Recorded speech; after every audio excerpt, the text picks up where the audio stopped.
Ako po si Mary Jane Mose, taga Barangay Padang Hernani, Eastern Samar. May dalawa pong anak. Barangay Secretary po ako dito sa aming barangay. Ako Antonio Cinco, taga din GK Barangay Paraan sa Eastern Samar. Anak na dalawa, tapos tapos pakabuhi pagkaya. Ako po ay si Rachel Consultado, 24 years old, taga Barangay San Isidro Hernani, Eastern Samar. Ako po si Gina Candido, taga Barangay Cansileris. 28 na po ako. Dalawang anak ko. Ang hanap buhay ko po, ito po yung maliit na konting tindahan.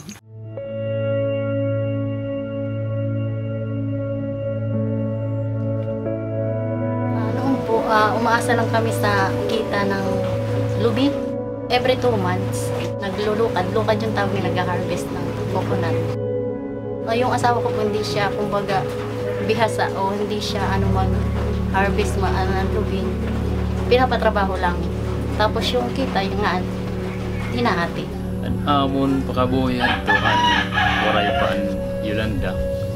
Para sila gihapon, pag umala gihapon, nagkaibalahan pag abot ng Yolanda kay medyo makuri kay bisa ng pangkaon, tubig, kuri ko din ang kapitawan din nila binang harayo kami bungto. Katapos po ng Yolanda, nahirapan po kami sa financial po. Kasi yung pinagkakakitaan po namin noon, yung kooperasi na po sa Yolanda, yung mga niyo. Kasi malakas ang hangin, di ba? Nagkatutumba.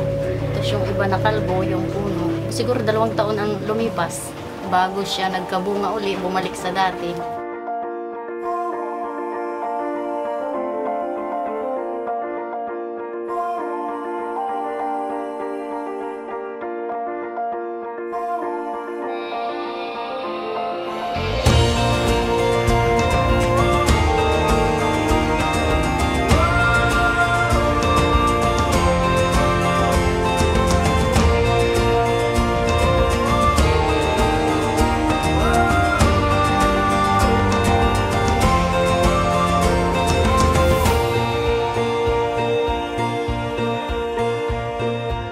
Para hapon, itong baga, salita pa lang panalo. Natatak mo sa isip na kaya mong gawin yan. Nakamit mo yung gusto mo. Makapagtapos po yung aking mga anak sa pag-aaral. Daog ba kung baga kon, baga hingarad tupahin, maiga pa.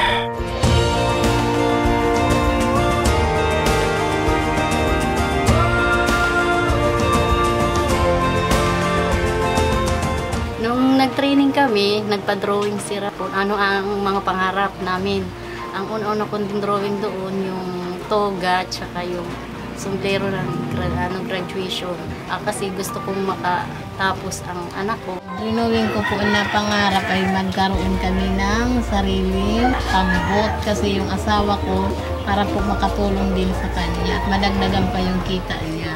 Yung nagustuhan ko po sa nung first day, yung pag-save talaga ng pera at yung kung paano mag-ipon. Ngayon po, parang naumpisan ko na dahil din po sa panalo, parang nag-iba na rin yung ano ko na natutunan ko na ngayon mag-ipon, natutunan rin ako mag-saving doon. Kuhaan pag babadji, kunanon diri importante, pagliban, para medyo makabawas-bawas niya ako ng mga gastos. Naturuan po kami ng panalo na magkaroon ng alternatibong mapagkakitaan katulad nito ng pag-loading, sa pag-load ng TV. Pag-uwi ko po galing po sa training, pinalagay ko na po yung tarpaulin po. Tapos yun, ako na naglulod po ako lahat na.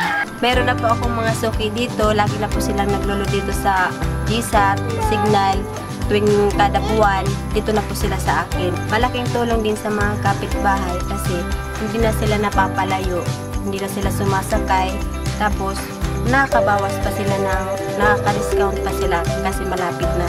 Ito po yung gadget na tablet na binigay ng during dito 2 days training namin ng panalo.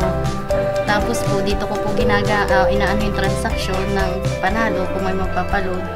Tapos isinesend ko po dito para po may-send ng dito doon sa customer. Dito ko po isinesend siya. Ito po yung panalo tarpaulin na kung saan ipinakikita kung anong mga dapat bayaran ng mga customer. nandito po yung panalo sticker kung saan nagpapakilala na ako po ay isang panalo agent. Masaya naman din po ako tungkol sa panalo kasi nakatulong po sila sa akin ng kita kahit nandito lang po ako sa bahay, kumikita din ako tungkol sa panalo. Masaya po ako sa dagdag kita ng panalo dahil yung porsyento niya po, nakakadagdag po ng income sa akin. Salamat ako kung lalo ng panalo. Tapos ang kooperatiba. Kundi ritikan yan, di malatag nakaka-kuanlotin eh.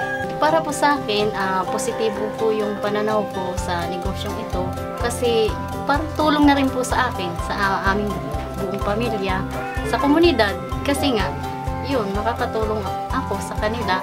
Kumaga, source of income na rin siya eh. Parang panalo ko talaga dun. Kaya dito po sa panalo, naniniwala tayo na ang tunay na panalo ay ang taong may pangarap, may plano, may pagkilos at higit sa lahat may puso.